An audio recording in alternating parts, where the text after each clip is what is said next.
Welcome everyone from 5 minutes English practice. 5 minutes English practice আজকে আমরা basic language এর দিকে চলে যাচ্ছি sentence. Why actually we have divided the classes in different segments. আমরা এই ক্লাসগুলোকে বিভিন্ন সেগমেন্টে ডিফার করেছি। কেন?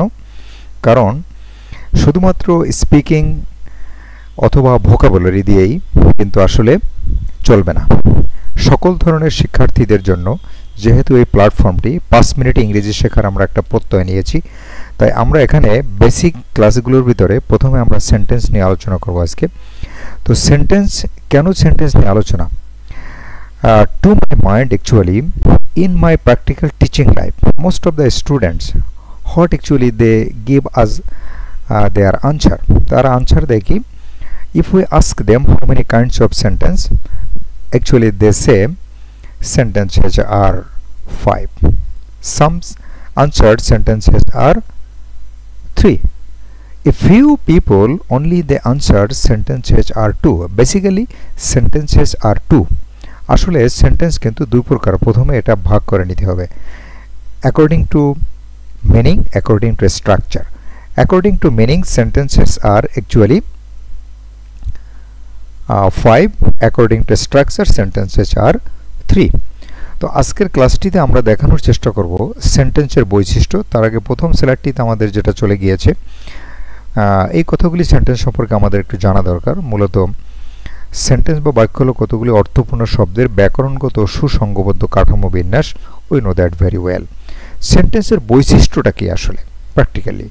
কমপ্লিটনেস অফ সেন্স, অর্থের পূর্ণতা, কারেক্ট ওয়ার্ডার, যথাযথভাবে গোছানো হবে, গ্রুপ অফ সেন্স, শব্দ বা শব্দ সমষ্টি নিশ্চয়ই সেখানে থাকতে হবে। এবারে সেন্টেন্সের একটা ডেফিনেশন আমাদের নিশ্চয়ই জানা দরকার, যেহেতু আমরা এই ক্লাসটি সেন্টেন্স নিয়ে আলোচনা করতেছি। So according to Arend and Martin, their definition regarding sentence, a group of words which make a complete sense is called a sentence. JC Nesfield অবশ্য সেন্টেন্সের আরেকটা সংজ্ঞা দাঁড় করিয়েছেন। তিনি বলেছেন a combination of words that makes a complete sense is called sentence. এখন মূলত এখানে কি কি থাকতে হবে? অত্যাবশ্যকীয় মোট কথা হলো a set of words expressing a statement.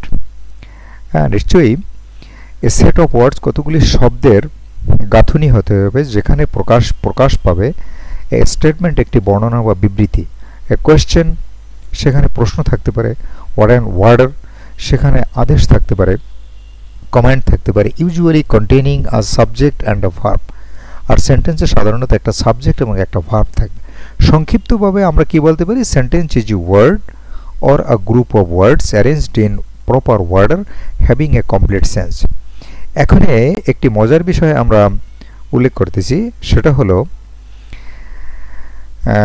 একবার মজার বিষয়টা হলো এক ফরাসি সাহিত্যিক তার লা মেজারেবল বইটির কাটতি কেমন তা জানতে চেয়ে প্রকাশককে একটা সাইন অফ ইন্ট্রোগেশন এটি দিয়ে একটি চিঠি পাঠান।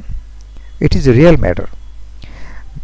The writer sent a letter just using or just marking a sign of interrogation, একটা note of interrogation or question mark, এটা দিয়ে তিনি চিঠিটা পাঠিয়ে দেন। প্রকাশক এডিটর কি করলেন? আনসারে লিখে একটা বিস্ময়বোধক সাইন অফ এক্সক্লামেশন লিখে চিঠিটাকে আবার ফেরত পাঠিয়ে দিলেন। সেদিন কিন্তু তারা তাদের ভাষাটিকে বুঝেছিলেন। পৃথিবীর ইতিহাসে ওইটি ছিল সবচেয়ে সংক্ষিপ্ত চিঠি। এখন পৃথিবীর ইতিহাসে বলা হয় এটি সবচেয়ে সংক্ষিপ্ত চিঠি। ইংরেজি ভাষার ব্যবহারকে আমরা প্রধানত দুটি পদ্ধতির মাধ্যমে করে থাকি। এর দুটি পদ্ধতি হল রিটেন অ্যান্ড স্পোকেন ফর্ম। তো রেন অ্যান্ড মার্টিনের সংজ্ঞা এবং অন্যান্য যে সংজ্ঞাগুলোর ভেতর থেকে আমরা এসছি এবং আমরা দেখালাম যে এটা একটা সেন্টেন্স, তারা কিন্তু তাদের কথা বুঝেছে, কিন্তু সেটা কিন্তু সেন্টেন্স হয়নি। যে লেখক এবং প্রকাশকের কথা বলা হয়েছে। স্পোকেন ফর্ম এবং রিটেন ফর্মে সেন্টেন্সকে এভাবে দেখানো হয়। Written form, what is the time by your watch, time please. এবারে আমরা মূলত চলে যাচ্ছি আমরা আজকের ক্লাসের মূলত শেষ পর্যায়ে চলে আসছি। একদম শেষ পর্যায়ে চলে আসলে পরের স্লাইডটিতে আমাদের আর কিছুই নেই।